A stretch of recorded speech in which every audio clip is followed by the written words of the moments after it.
가짜뉴스는 소셜미디어라는 편리한 소통수단이 들이운 그늘입니다. 가짜뉴스를 만들거나 퍼뜨리는 사람을 강력하게 처벌한다고 해서 사라지지 않는다는 겁니다.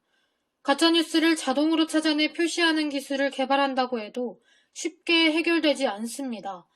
왜냐하면 가짜뉴스는 소셜미디어라는 편리하고 강력한 기술의 뒷면이기 때문입니다. 이는 빛과 그림자, 동전의 앞뒤와 같아 어느 한쪽만 누리면서 다른 쪽을 떼어내 버릴 수가 없습니다. 가짜뉴스가 걱정된다고 스마트폰과 소셜미디어를 쓰지 못하게 할 수는 없는 노릇이죠. 교통사고가 많이 발생하니 자동차를 없애자는 주장이 황당한 것과 비슷합니다. 그러므로 가짜뉴스가 왜 생겨났는지, 무엇 때문에 그 피해가 커졌는지 문제의 근원을 이해하는 것이 중요합니다. 가짜뉴스의 구조를 제대로 알게 되면 거짓 정보에 빠져 피해를 보지 않을 테니까요. 가짜뉴스가 사회 문제가 되는 배경은 비슷합니다. 미국의 대선, 유럽 각국의 선거 국면, 한국의 대통령 탄핵 심판과 이어지는 대선 등 중대한 정치적 상황이 주요한 배경입니다. 가짜뉴스의 배경에는 마케도니아의 소년들처럼 이익을 목적으로 한 집단도 있지만 근본적으로는 정치적으로 첨예한 대립 상황이 있습니다.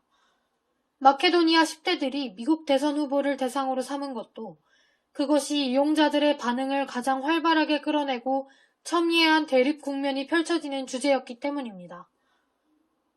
가짜뉴스가 확대되는 배경에는 선거 등 첨예한 대립을 보이는 정치적 상황에서 특정 세력이 불특정 다수의 인식을 전환하고 정치적 선택을 유도하기 위해 영향력 있는 정보를 유통하려는 목적이 있습니다.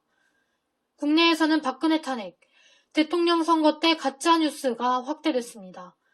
특정 정치 세력은 선거 국면에서 자신들의 이해를 관철하고자 가짜뉴스를 활용했는데 유통수단은 소셜미디어였습니다.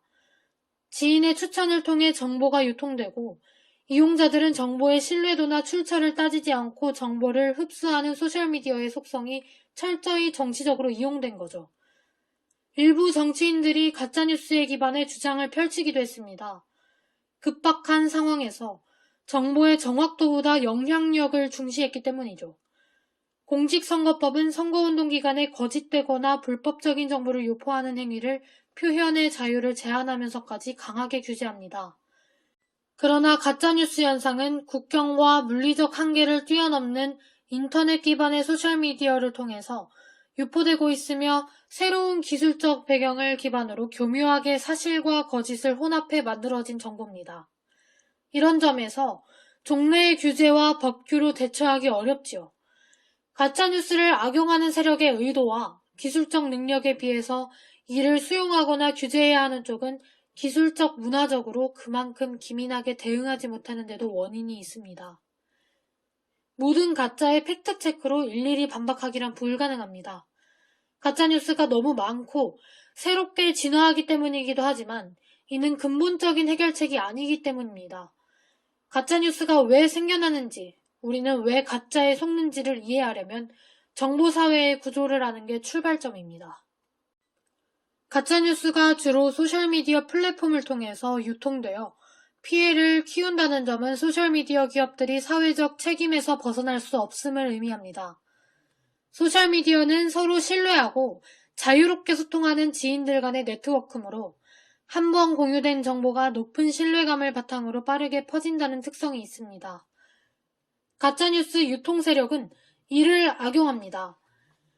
가짜뉴스가 사회적인 문제로 대두되었을 때 페이스북은 가짜뉴스의 영향력과 페이스북의 책임을 부인했습니다.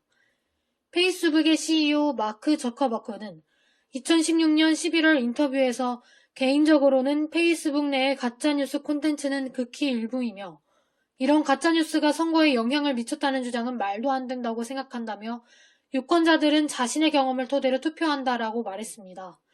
하지만 이후 여론의 거센 비판에 직면한 뒤 태도를 바꾸고 개선해서 작업에 들어갔습니다.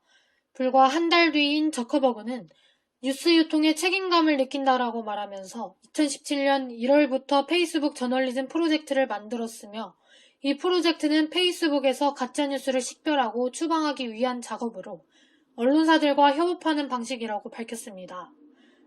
또한 구글도 검색 알고리즘상에서 가짜뉴스를 식별해서 검색 결과에서 감추는 작업에 들어갔고 가짜뉴스 사이트에 구글 광고를 금지했습니다.